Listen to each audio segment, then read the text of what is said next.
Entonces, pues voy a empezar, iba a decir con una breve introducción, pero es muy difícil con Jorge Tacla, que es un artista ya con una carrera muy extensa. Jorge Tacla nació en Chile, donde en la adolescencia frecuenta las clases del Conservatorio de Música, hasta el cierre de este, que se consideraba en aquel entonces como foco del comunismo, y es cuando decide ingresar en la Facultad de Bellas Artes de la Universidad de Chile. A principios de los 80, con 23 años, llega a Nueva York, donde todavía reside y donde nos recibe desde su estudio, que está situado en Midtown Manhattan. Durante más de 40 años, Jorge, como pintor, dedicó su práctica a capturar la representación de espacios psíquicos que existen en el trauma individual y colectivo. Además de representar figuras, edificios, monumentos que están intencionadamente devastados por la fuerza de la naturaleza y del hombre, sus obras retan la convicción básica de nuestra civilización, la idea de que las personas, los monumentos y las ciudades son seguras y sempiternas. Jorge es una de las voces importantes del arte chileno y en nuestro espacio de Madrid, en Salaberry, tenemos la suerte de presentar su primera muestra individual en España, que podéis visitar hasta principios de noviembre. Vamos a hablar de muchas cosas, espero, en esta hora que tenemos con Jorge. Sus obras se han expuesto internacionalmente en museos y bienales, entre los cuales aquí en Madrid tuvimos la suerte de la exposición Gran Sur Arte Contemporáneo Chileno en la colección Engel, en la sala Alcalá 31, comisariada por Cristian Viveros Faune.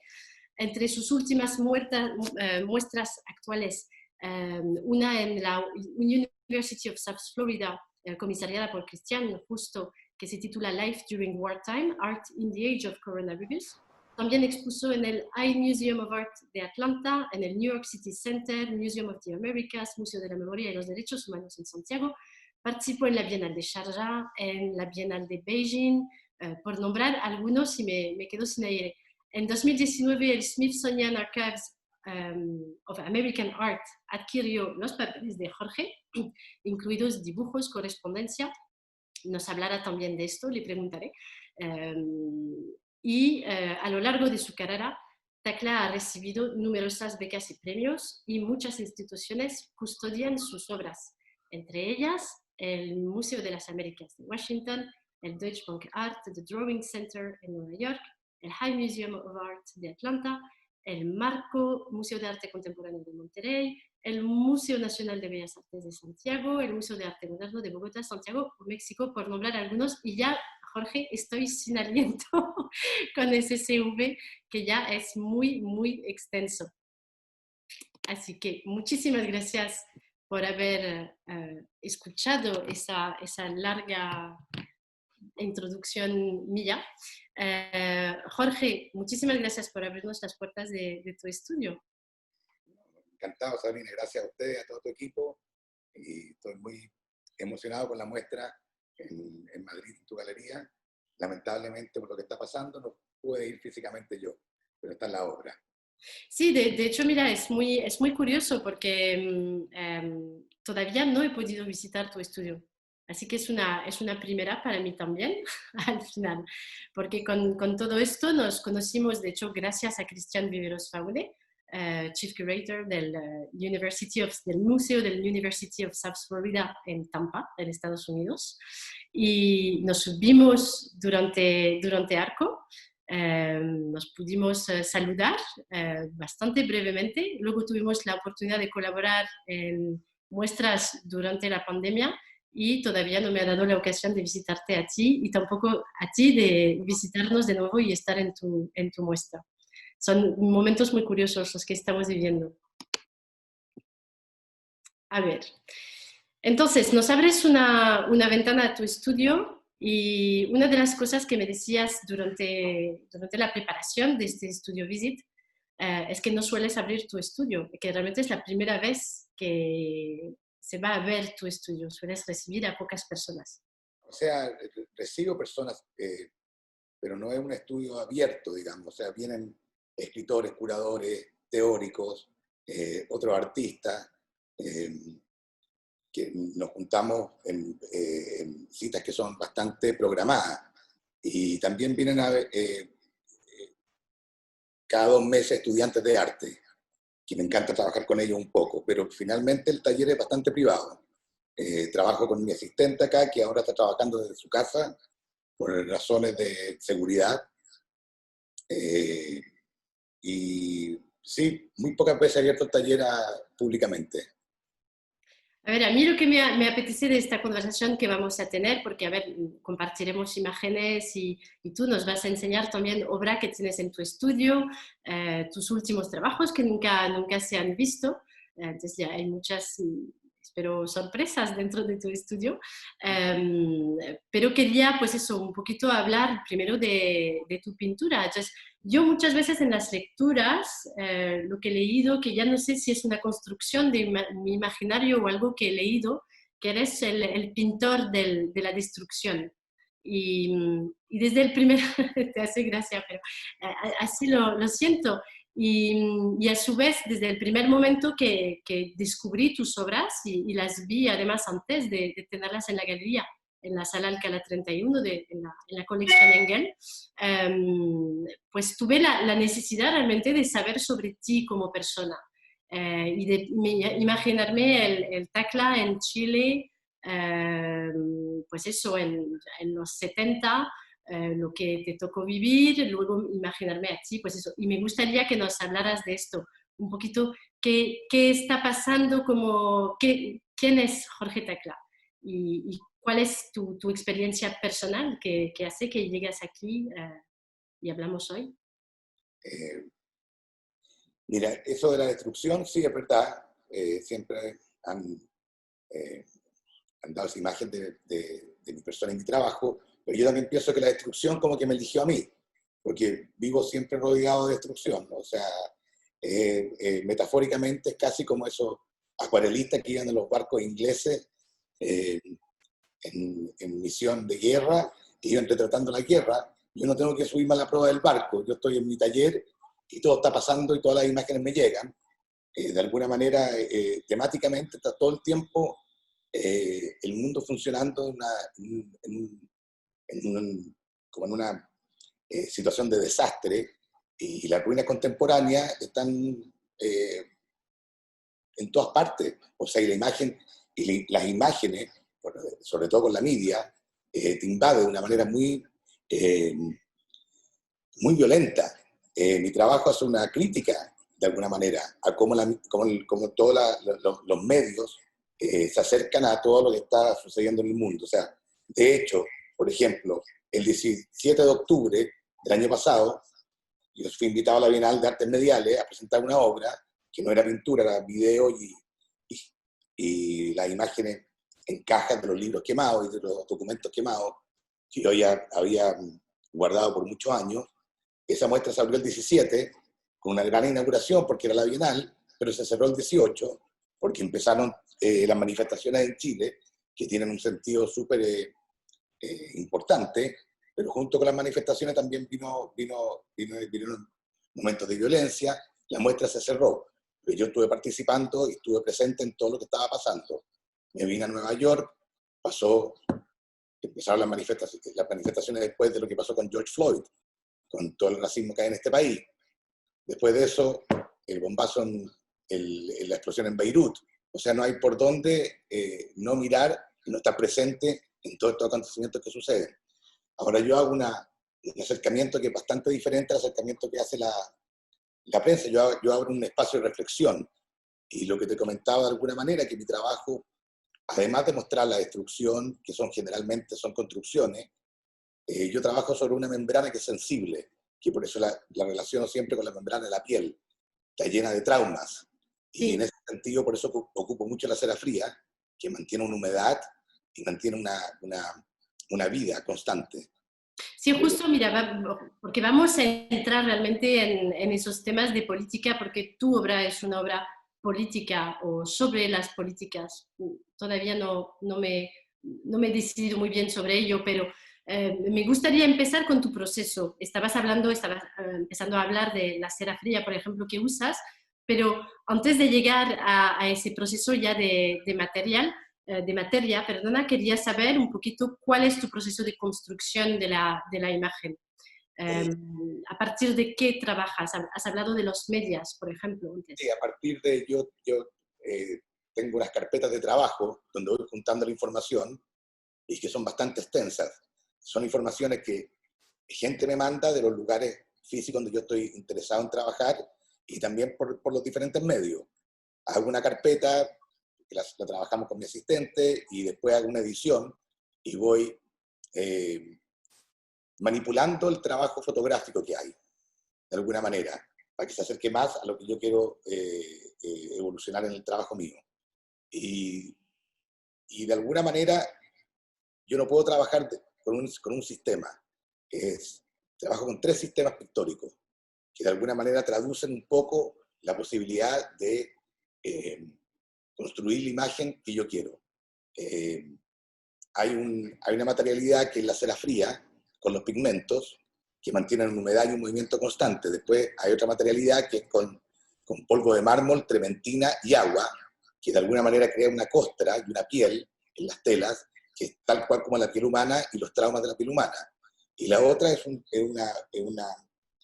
trabajo con acrílico y polvo de mármol que es muy obsesivo, porque tengo que insistir muchas veces dentro en el mismo espacio para que finalmente se transforme en una solidez, en una mancha sólida, ya que el polvo de mármol y el agua se van diluyendo entre sí.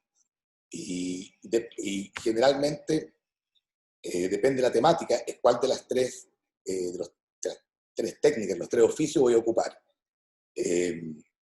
Cuando pasó lo de las 2 torres acá en Nueva York,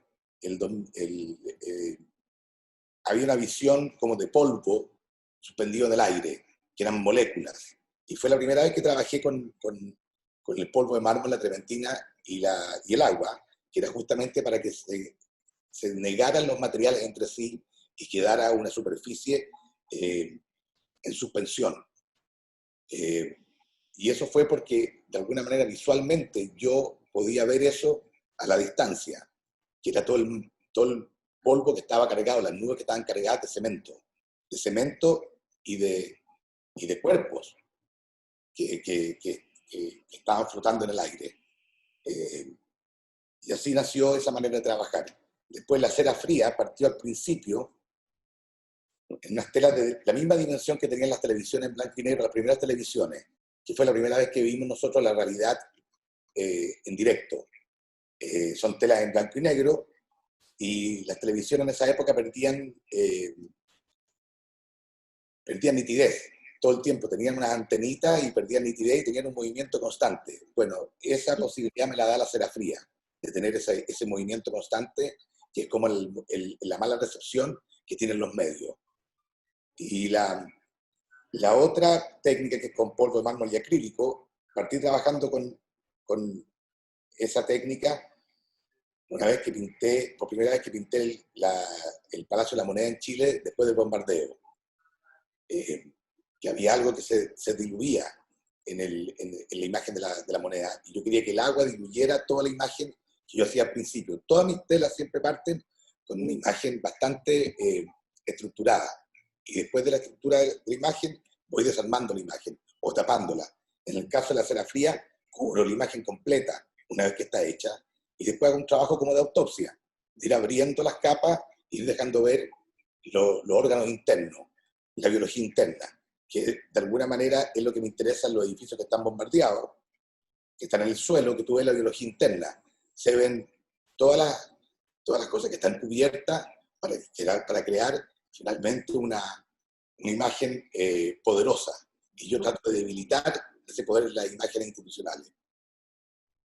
Y mira, yo creo que tenemos un pequeño problema técnico, porque deberíamos enseñar, compartir justo fotografías a la medida que estamos hablando, pero te tenemos a ti en tu estudio. Entonces no sé si te puedo pedir que nos enseñes un poquito el estudio, y que nos enseñes también pues esas obras, y si lo consigues con el teléfono, enseñarnos justo esas superficies, porque hablas de costra, de la piel, nos has hablado de polvo de mármol. Y a ver, yo conozco tus obras, pero me imagino que apetece mucho ver de qué obras estamos hablando, y un poco cuál es la superficie, la arquitectura de tus lienzos. Entonces no sé si te puedo pedir pues eso, que nos hagas un... conectado con usted el teléfono, pero tengo que sacar el sonido de la computadora para que no se me echen los dos sonidos. Sí, con tranquilidad. Te lo agradecemos.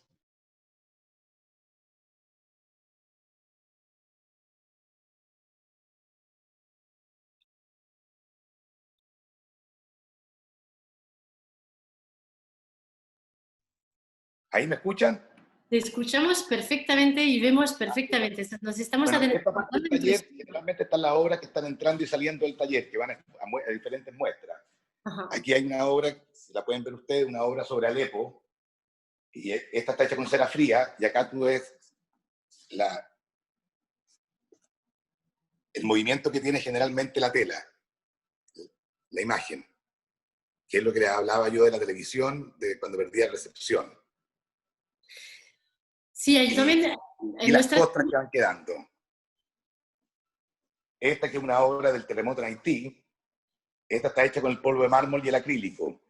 Y finalmente todas las imágenes están repetidas, todas las manchas están repetidas, insistidas varias veces, y voy, insisto en la mancha y la saco, y va quedando un registro análogo, hasta que se transforma en algo consistente, en un trauma consistente. Bueno, y eso pasa en esta parte del taller. Están las obras que están llegando o se están embalando para salir a una muestra. Y después aquí hay otra obra que es de la obra con cera fría, que es de la Biblioteca Pública en Dublín, y que también es el mismo sentido, el movimiento de la humedad y de las pequeños traumas y costras que van quedando. Hay algo interesante en tu trabajo que, a ver, que lo veo bastante visible, volviendo a esa idea de piel. A mí lo que me ha interesado también es la manera en la cual construyes la imagen. Y, por ejemplo, antes nos estabas enseñando imágenes de Alepo. ¿Has trabajado, tienen un vínculo también personal, familiar? Sigo construyendo las imágenes con las imágenes fotográficas, que son los archivos. Toda esta zona de acá y la zona de ahí entera es de los archivos con los cuales construyo la imagen. Y bueno, y aquí está la parte del taller que pasamos a otro edificio, entramos como en otro piso, que es el taller donde estoy pintando, y estas son las obras que estoy haciendo ahora.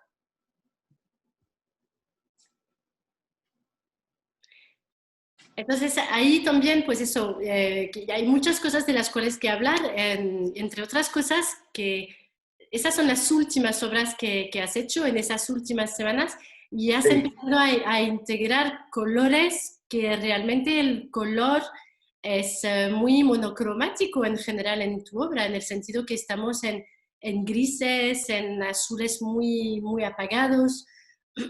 El rojo está presente con toda la simbología que conlleva, pero en esas últimas obras veo que estás introduciendo. ¿Nos quieres hablar, por ejemplo, de esa obra que tienes con azul, rojo y amarillo? Que nos Bueno, esta obra no sé si se puede ver claramente, si pueden verla ustedes bien, más o pero menos. esta obra la hice después del asesinato de George Floyd, que se puede ver la protesta, las manifestaciones, y al centro hay una construcción, una especie de monumento destruido, y tiene el rojo y el azul de la bandera norteamericana, pero sin el blanco, sin los blancos, de alguna manera. Por eso es que apareció el color, porque es un referente en este momento, un referente prácticamente político. Pero finalmente mi trabajo tiene una pigmentación en el espacio, no en la realidad. Esta roja de acá fueron las manifestaciones en Chile. Y no sé si se pueden ver bien con la cámara del teléfono. Lo suficiente. Esa es de Beirut. Esta también, de la explosión de ahora. Ya, hay algo que me contabas, que me has contado mientras estábamos pues eso, en nuestras muchas conversaciones, eh, es el hecho de que no solo utilizas imágenes que encuentras en la prensa, en los medios, para componer o construir la imagen de tus pinturas, pero también utilizas imágenes que te envían gente que vive en zonas devastadas o gente, iba a decir, archivo personal. Es el caso de Beirut, por ejemplo, creo, y también de tus lienzos con paisajes sirios, si no me equivoco. Volví acá ahora. Muy bien. ¿Me escuchan? Te escuchamos. Escuchamos. Ah, perfecto. Lo que me comentabas tú, sí. Trabajo por ejemplo, hace mucho tiempo atrás estaba haciendo un proyecto con Siria y estaba trabajando con gente que vive allá y me estaban mandando los videos grabados con los teléfonos. Y finalmente los videos iban a ser parte de la muestra, iban a estar, porque íbamos a traer en contenedores las ruinas de los edificios y se iban a montar en el piso de la sala todas las ruinas y en los contenedores que venían las ruinas iban a estar los videos grabados por los mismos habitantes de la ciudad. Y mantenemos una comunicación constante, me mandan siempre imágenes, me mandan sus opiniones y nos mantenemos una comunicación de esa manera. O sea, hay un asunto como muy instantáneo y muy real. O sea, sucede algo y hay un nivel de comunicación que es inmediato y es interesante y es duro al mismo tiempo. Entonces, tus imágenes no son solo una reproducción de una imagen. Realmente lo que siempre me ha fascinado es la idea de recomposición y dentro de la destrucción hay un acto de reconstruir por tu parte dentro de tu obra. Eso fue lo que comentamos el otro día cuando te dije que había algo esperanzador siempre. O sea, de alguna manera las construcciones se pueden volver a construir, y esa es una parte como esperanzadora, sin dejar de tener en cuenta el sufrimiento que hubo detrás de eso. O sea, mira lo que es Berlín en este momento, o sea, una gran ciudad y fue prácticamente destruida. Entonces son lugares que se construyen y que también opacan la memoria a veces.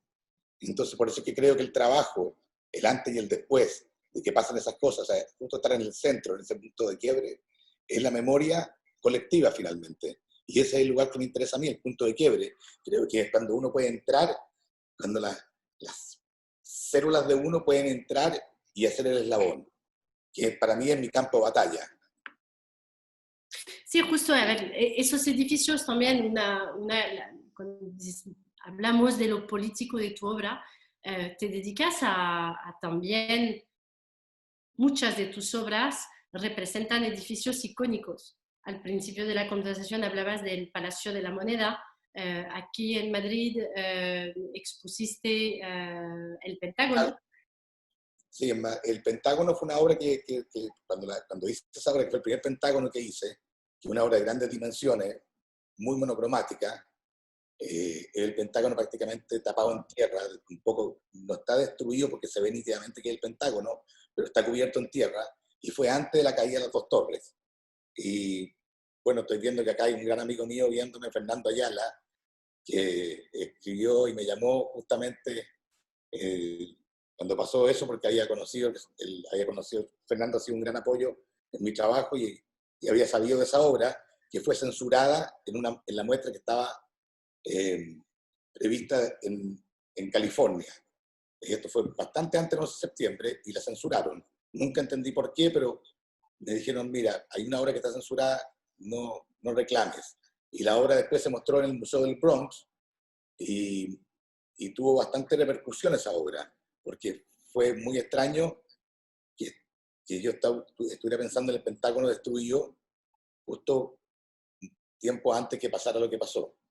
Pero cuando ya estás viendo imágenes todo el tiempo, hay ciertas cosas que las puedes como dimensionar. También en nuestras conversaciones relacionas mucho el hecho de, pues eso, que la destrucción de esos lugares, y no sé si es tu afán, tal vez de intentar conservar una memoria o preservar o conservar un trozo de historia, porque cuando un edificio se destruye, una parte de su historia y de lo que conlleva el edificio se va. Que sean historias personales, historias de familias, cuyos edificios se destruyen, pero es aún más cierto cuando hablamos de edificios que representan el poder. Bueno, mi intención es debilitar el poder de las instituciones. O sea, por mucho tiempo pinté catedrales, catedrales de todo, de diferentes religiones, y la idea era justamente sacar ese poder de la fachada y de su interior tan fuera de la escala humana, y a ver qué es lo que tenían detrás de eso, qué es lo que había detrás de eso. Y era una crítica finalmente al poder de las instituciones religiosas. No era una admiración a la arquitectura, al contrario, era una crítica a la arquitectura, a ese poder, a la lucha de los poderes. Pero también, hablando de la, cuando me invitaron a mostrar en la Bienal de Venecia, una de las obras, que fue el 2013, era un edificio de Siria que estaba en camino a la destrucción, y que era un edificio icónico que estaba en el centro de Alepo. Ese lugar ahora es un terreno baldío.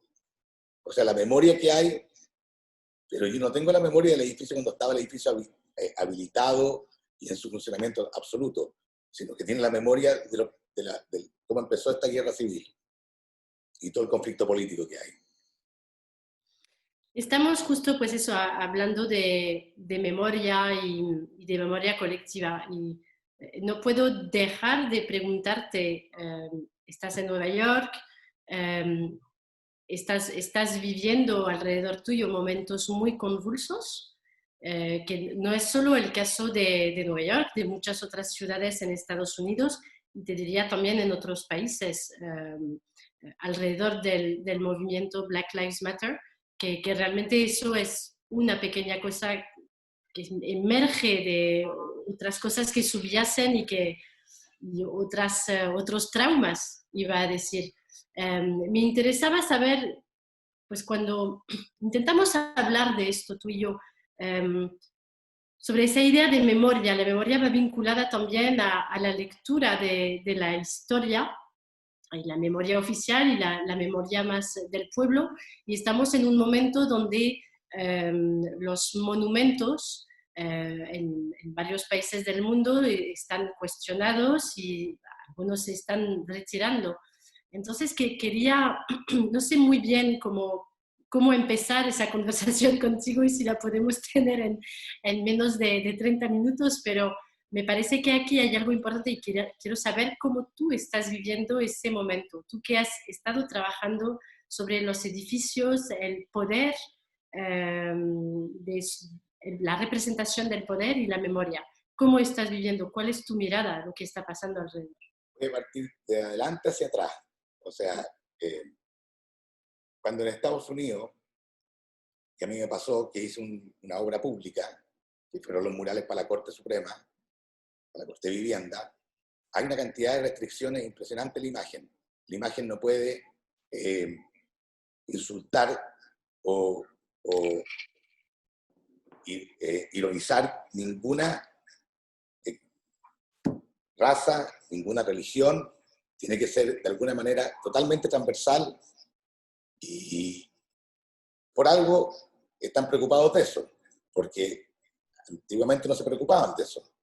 Antiguamente le hacían homenaje a ciertas personas que para otras personas eran totalmente asesinos.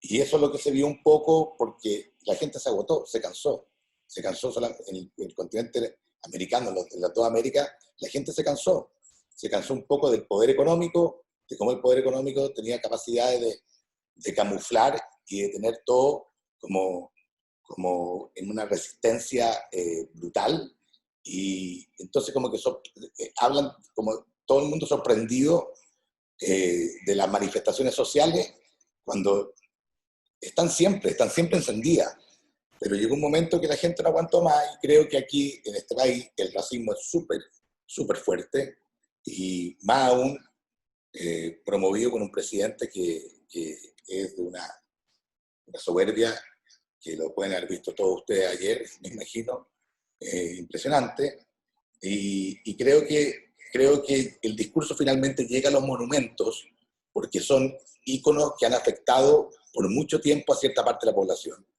Ahora, pasó en Rusia, cuando botaron todos los monumentos de Stalin y de Lenin, pasó en la China, ahora está pasando en la América. Y me imagino que podrá pasar en Europa en algún momento, no sé. Pero en Chile siempre hay como una discusión tremenda frente a las dos imágenes políticas que hubieron en Chile, la imagen de Allende y la imagen de Pinochet. Una discusión eterna, le ponen nombre a una calle, el nombre de Pinochet, después colocan la estatua de Allende, y están todo el tiempo los diferentes sectores en un conflicto enorme. A lo mejor no habría que colocar la imagen de ninguno. Pero justo eso es lo que me parece interesante y muy difícil en esa conversación. Es la memoria o la historia siempre tiene varias caras. Pues en una guerra hay un lado perdedor, un lado que gana, y cada uno tiene una versión de los hechos. Siempre ha sido así. Entonces, no sé, sé que no vamos a responder y resolver esa cuestión ahora, pero me interesaba mucho pues eso, y ver también la pregunta de saber si esto afecta tu mirada como artista y sobre todo tu trabajo de alguna manera, o si piensas que eso va a afectar tu trabajo. O sea, me afecta, o sea, veo la injusticia, veo eh, la soberbia, veo después cómo hay gente que ha vivido bajo la sombra y que finalmente encuentran un discurso para poder ser colectivamente salir a reclamar. Y me imagino que las imágenes, porque las imágenes son símbolos, hay mucha gente que les afecta. O sea, en el sur de Chile pasaron cosas que fueron totalmente particulares. O sea, había una imagen en una plaza de un torso que le afectaba al 80% de la población. Y finalmente lograron con unos lazos tirar la imagen al suelo y llevarla por toda la plaza eh, eh, como un torso dolido, y la gente celebraba esto con un tremendo entusiasmo. ¿Sí? Hay varias caras de la moneda que se pueden contemplar en esto, pero sí hay una que, aunque sea difícil de aceptarlo, el mundo ha sido muy, pero muy poco equitativo. Y eso nos va a crear cada vez más problemas y más dificultades, hasta que no haya una armonía un poco mayor y un reparto, digamos, de necesidades en las cuales están cubiertas las necesidades básicas, va a ser cada vez más fuerte esto. Y eso se ve, el COVID lo que trajo es que nos dejó ver la miseria que hay de una manera brutal. O sea, la miseria que hay en este país es impresionante, es impresionante. Y ¿cómo estaba? Estaba escondida, porque asimismo Nueva York lo limpiaron en un momento dado con un alcalde que hubo, que fue Giuliani, lo fue limpiando, pero en el fondo no era una limpieza, era esconder una realidad que existía. Y eso está volviendo, porque estaba, y ahora hay que verlo. Tenemos todos que verlo y tenemos todos que pensar sobre eso. Pero sí está dejando ver una miseria tremenda, y lo mismo que está pasando, lo mismo que está pasando en España, lo mismo que está pasando en Chile, es global esto. Volviendo a los inicios, cuando llegas a Nueva York en los 80, yo me imagino, solo me puedo imaginar cómo ha cambiado la ciudad, pero sobre todo a nivel de la escena artística. Quería saber un poco cuál era tu relación y cuál es tu mirada sobre esa escena artística de la cual eres parte y cómo ha ido evolucionando. Bueno, mi entrada en la escena artística acá fue bastante rápida, pero porque había una apertura muy particular en una zona especial que se llamaba el East Village, que se llama el East Village, donde hubo un contacto de las multiculturas que se juntaban en este país, y sobre todo las que llegaban con más problemas, y hubo un interés particular en la voz de todas estas esta escena un poco más periférica. Y finalmente, esta ciudad tiene esa capacidad que es fantástica de poder absorber y poder tener como una tolerancia infinita. Era diferente porque no había un sistema económico tan fuerte amarrado a la escena artística, sino que se superentendía que un artista podía perfectamente producir y ser de alguna manera miserable. Era una ciudad mucho más accesible para los artistas jóvenes. La política estaba presente de otra manera y había otros problemas, había otros contagios, estaba el SIDA entre medio, habían cosas que afectaban a las comunidades de una manera muy fuerte, pero había una relación artística que era muy generosa, cosa que después se fue aislando un poco eso porque entró mucho más fuerte el poder económico y las grandes instituciones, y es lo que un poco fue pasando con los movimientos que fueron desarrollando las estructuras culturales. O sea, por ejemplo, Chelsea era una zona que estaba totalmente abandonada. Se lo tomó el mundo de la galería, el mundo de la cultura, y es una zona ahora que es pero fundamental en la ciudad. Y eso se logra a través de un sistema económico. Y eso es lo que está en este momento temblando un poco, porque eso es lo que ha creado esta situación que estamos viviendo mundialmente, que de alguna manera es lamentable, pero de alguna manera también hace repensar un montón de gestiones que se hacían y que no tenían que ver mucho con el mundo del arte, con la producción de arte. En este momento los artistas están produciendo, los que están sufriendo mucho, la gente de teatro, porque el contacto con el teatro es muy difícil en este momento. La mayoría de los teatros off-Broadway, muchos han cerrado sus puertas para siempre y ha pasado en todas partes, pero es interesante que los artistas, ahora que estábamos todos acostumbrados a viajar de un lado a otro, estamos todos encerrados, de alguna manera, produciendo en el taller. ¿Y qué es lo que va a suceder con eso? O sea, van a haber cambios radicales, y tienen que haber cambios radicales, pero al mismo tiempo, la trama cultural que se maneja desde el lugar, desde los museos, los curadores, los coleccionistas, las instituciones, los bancos, las grandes fundaciones, también van a tener que producir algunos cambios para poder seguir, porque tienen que ellos tener una presencia ahora diferente a la que tenían antes, una presencia de aporte mucho mayor y de comprensión. Pues mi pregunta también sobre tu relación con la escena neoyorquina va vinculada a mi siguiente pregunta, que es, quería que nos hablaras un poquito de tus archivos. Hace unos meses el Smithsonian adquirió todo tu archivo personal, es decir, 40 años de correspondencia, fotografía, y quería que nos explicaras un poquito pues, por qué el Smithsonian adquiere ese archivo, y para entenderlo que nos cuentes qué hay dentro de este archivo, que es la primera vez además que el Smithsonian adquiere el archivo de un artista de América del Sur, si no me equivoco, y para que tengamos una idea, los otros archivos son los de Kooning, y me he olvidado los otros nombres, pero es algo bastante histórico, y quería que nos explicaras eso. ¿Qué hay dentro de este archivo que ya no está entre tus manos? Bueno, primero la conexión con los archivos la hizo una historiadora del arte, que somos muy amigos, Florencia San Martín, que trabajamos hace mucho tiempo juntos, y ahora ella está escribiendo el libro sobre los archivos.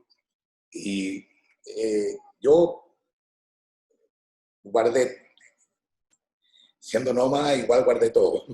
Y se sabía que yo tenía guardado muchos archivos, sobre todo la comunicación que yo tenía entre Chile y Estados Unidos, Nueva York. Fueron años que fue esto acumulándose en caja y sin un orden específico. Y también todo el trabajo gráfico que está en los cuadernos, todo lo que de alguna manera no está presente en la obra. Toda la información que es análoga y que es imposible acceder a menos que esté todo de alguna manera organizado. Y vinieron a verme junto con Florencia y hablamos un rato y después, la segunda reunión, traje parte de los archivos y inmediatamente dijeron que estaban muy interesados, que querían ellos adquirir los archivos. Y en total son 4.000 piezas las que adquirió el Smithsonian. Y estamos ahora trabajando en un libro que está Javiera Parada acá, que presente, que es la editora del libro que estamos haciendo.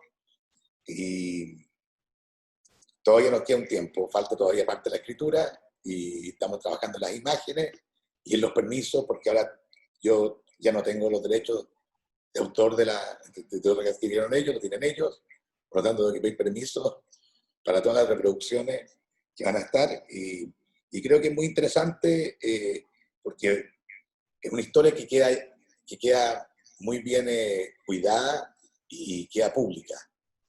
Entonces, un archivo que está, de alguna manera, van a tener todos la universidad, el acceso, los historiadores del arte, los críticos, el público en general va a tener acceso a ver de una manera súper organizada estos archivos. ¿Alguna cosita una anécdota de este archivo? No sé, algo que nos quieras contar, porque yo estoy impaciente de que voy a ver el libro cuando esté preparado, pero hasta que llegue, no sé, alguna cosa que quieras compartir de este archivo. No fue fácil ver los archivos, porque además que mi vida no ha sido fácil, y había muchos antecedentes que no los había tocado nuevamente. Y me fui encontrando con toda una historia de relaciones, de historias con amigos, historias políticas, de antecedentes que de alguna manera por eso estaban archivados. No quería pero cuando ya tú los abres y quieres que sean parte de la sociedad, digamos, que estás abriendo, ya estás expuesto a eso. Y de hecho estoy muy sorprendido con lo que está escribiendo la historiadora Florencia San Martín, porque nada de lo que está escrito hasta ahora, que yo tengo 20.000 textos sobre mi obra, tiene que ver con lo que está escribiendo Florencia. O sea, a través de los archivos está viendo un lugar totalmente que estaba clandestino dentro de mi obra y del quehacer como ser humano, como niño, como hijo, como esposo, como no esposo, pues como esposo, o sea, mis relaciones clandestinas que hubieron frente a situaciones complejas políticamente y socialmente. Y ahora va a estar todo expuesto eso.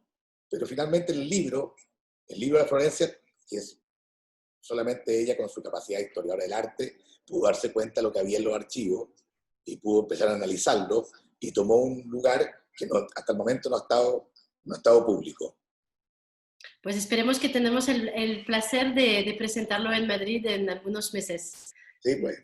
Poder compartirlo. Sí, una última pregunta mía antes de dar el paso a los invitados, oyentes, y ya no sé cómo, los participantes.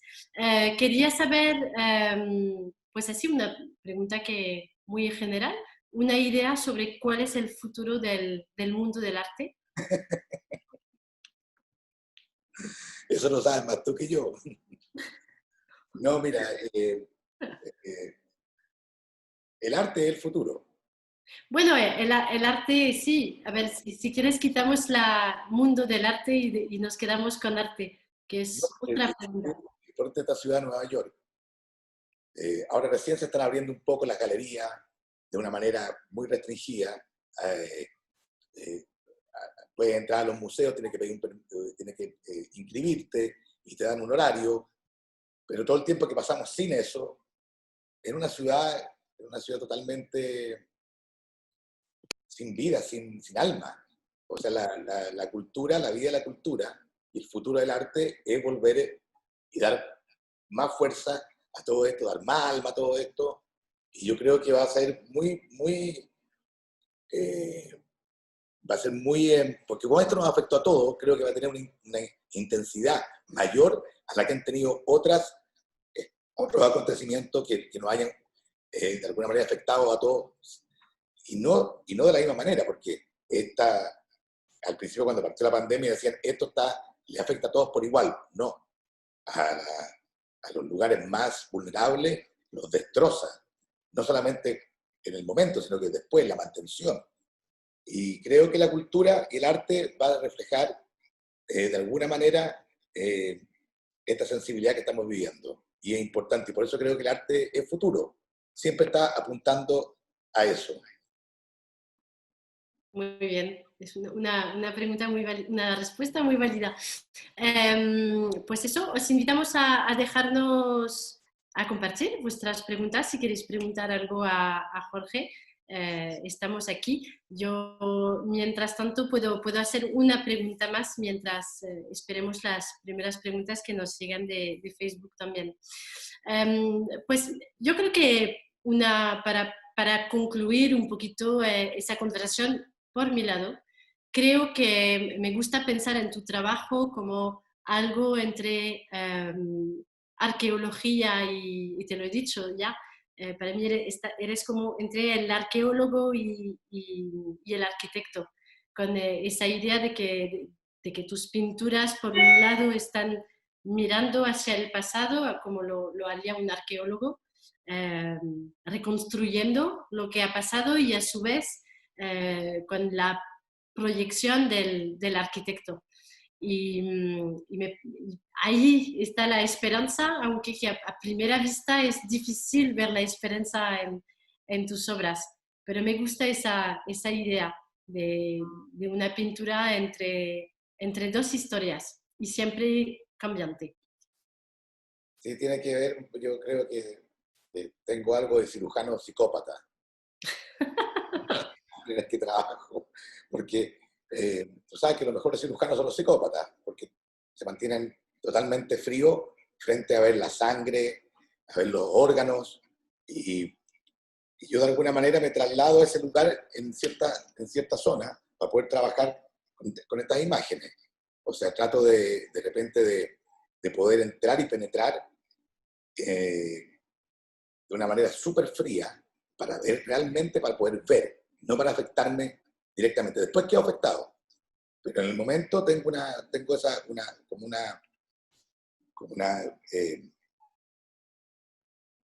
actitud psicópata, pero de médico psicópata, porque me gusta abrir las cosas, me gusta ver los órganos internos, me gusta ver, Bueno, es como llegar a una esencia muy particular. Así mismo eh, como se llama Vero Fauné, me dice que soy el pintor de la destrucción. Una vez conversamos esto y me comentó, y estábamos hablando de esto, y fue una conversación muy interesante sobre esto. tenemos un par de preguntas. Una de Fernando Ayala, que nos da las gracias por la iniciativa. Gracias a ti, Fernando, por participar y por tu pregunta. La pregunta es, quisiera saber qué pasó con el cuadro sobre el Pentágono, cuál ha sido su viaje y dónde está ahora. El cuadro del Pentágono acaba de llegar ayer a mi taller de Chile. Recién estuvo en Madrid, se mostró en la muestra del Gran Sur, y hay una cápsula de un teórico muy interesante que está disponible en los medios y hablando sobre esa pintura. Pero ha viajado bastante esa pintura y en este momento está en el taller guardada. Llegó ayer a mi taller de Santiago. Otra pregunta que nos llega de Jorge, que dice, has comentado el proceso y materiales de tu obra, ¿cómo recopilas las imágenes que te van llegando, creando el archivo que luego dará lugar a tus piezas? ¿Cómo es tu día a día en el estudio? Es verdad que he obviado esa pregunta. O sea, mi día a día ha cambiado un poco porque generalmente trabajábamos, en la mañana venía el asistente y venía la persona que trabaja armando las telas, a veces estábamos 2, 3 personas, pero solamente hasta la 1 de la tarde, y ahí cuando hacemos las carpetas de trabajo que llamamos, o sea, por ejemplo, la carpeta de la explosión en Beirut, y empezamos a buscar todas las imágenes y los textos que podamos encontrar, hacemos la carpeta, ponemos en contacto con gente en Beirut, me siguen mandando cosas y hacemos una carpeta especial de eso. Después se imprimen muchas de las imágenes y después yo trabajo sobre esa impresión y después cuadriculo algunas de las imágenes que son las que ocupo finalmente, y esa es una cosa como diaria. Ahora que están trabajando fuera del taller, tengo mi asistente que trabaja en Chile, la que está acá en Nueva York, con la de Nueva York hemos hecho bastante carpeta, pero con distancia, ella trabaja de su casa, y ha trabajado en mi taller haciendo carpeta también mi hija. Me ha ayudado mucho. Te perdí la voz. Perdona, las carpetas es un trabajo de investigación realmente y de bastante largo. Cuando te refieres a las carpetas es todo lo que te permite construir Sí, poco a poco en tu mente la imagen final que está en el lienzo. sí, así es. Muy bien. Ok. Si no tenemos, de momento no tenemos más preguntas, yo creo que hemos hablado ya de muchas, muchas cosas y me queda por agradecerte, Jorge, de habernos abierto una ventana a tu estudio. También quiero, perdona. Gracias a ti, a tu equipo y a todos los amigos que estoy viendo ahí que estaban presentes. Muchísimas gracias a todos por haber participado. Lo siento mucho que tuvimos un problema. Ay, mira, una pregunta muy interesante. Entonces, en unos minutos, maestro Tacla, de parte de J. Castro, Jota, ¿cuán importante es el cine en tu obra? Es una muy buena pregunta. buena, porque muy importante, porque el cine cuando, cuando teníamos restricciones tremendas en Chile, al principio de Pinochet, había unos cines clandestinos que pasaban las películas italianas, las grandes películas italianas, que era imposible verlas de otra manera. Eso eran cines clandestinos y mostraban estas películas italianas que eran maravillosas. O sea, los grandes autores, muchas películas en blanco y negro, y yo como dividía mi tiempo entre que no iba al colegio, pero me iba al conservatorio y me escondía en el centro, y gracias a todos amigos del conservatorio, mucho mayores que yo, tenía el acceso a estas películas. Y el cine desde ese momento fue como mi primera manifestación cultural que tuvo una pasión enorme, enorme. O sea, de hecho, por eso que finalmente, después de tantas películas, estuve relacionado, fui cofundador de un festival de cine, trabajado. La gran frustración fue la película que no pude hacer, la película sobre la vida de Víctor Jara, pero, pero sigue siendo el cine uno de los medios que más ocupo visuales eh, con, con, un fanatismo tremendo. Y Jota lo sabe muy bien porque hablamos mucho de cine con Jota y participamos una vez en el Festival de Cine juntos. Otra pregunta que sigue también vinculada, de Carla Gulfenbein, perdón por la pronunciación. ¿Qué lugar ocupa la literatura en tu obra? Uf, literatura. Todo el día, Carla, la literatura. Claro que tengo un problema con la literatura, yo soy fanático de la literatura, pero desde chico tuve dislexia, entonces tenía que leerme las páginas 40 veces para entender lo que decía, porque leía al revés, ahora ya no la tengo, pero quedé siempre con la idea que la palabra que uno ocupa, eso es. Entonces soy muy, muy directo con la literatura, o sea, soy muy... Eh, leo algo y no veo otra imagen más allá de lo que estoy leyendo.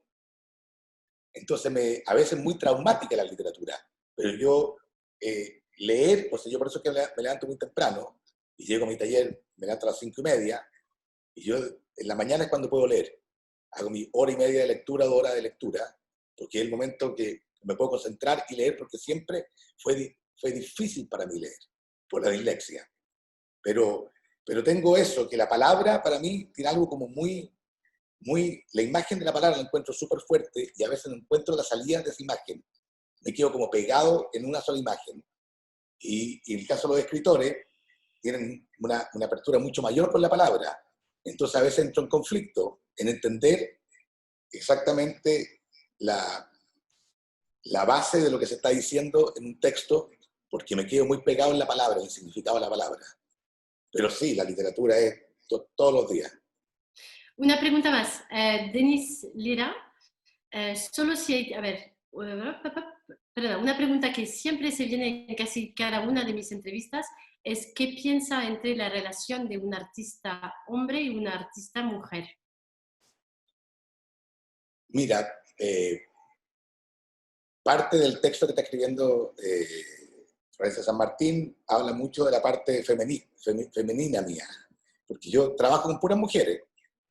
O sea, toda mi vida he estado siempre rodeado de mujeres, desde chico, desde madre, hermana, hija, todos los que trabajan conmigo son mujeres, mis galeristas son mujeres.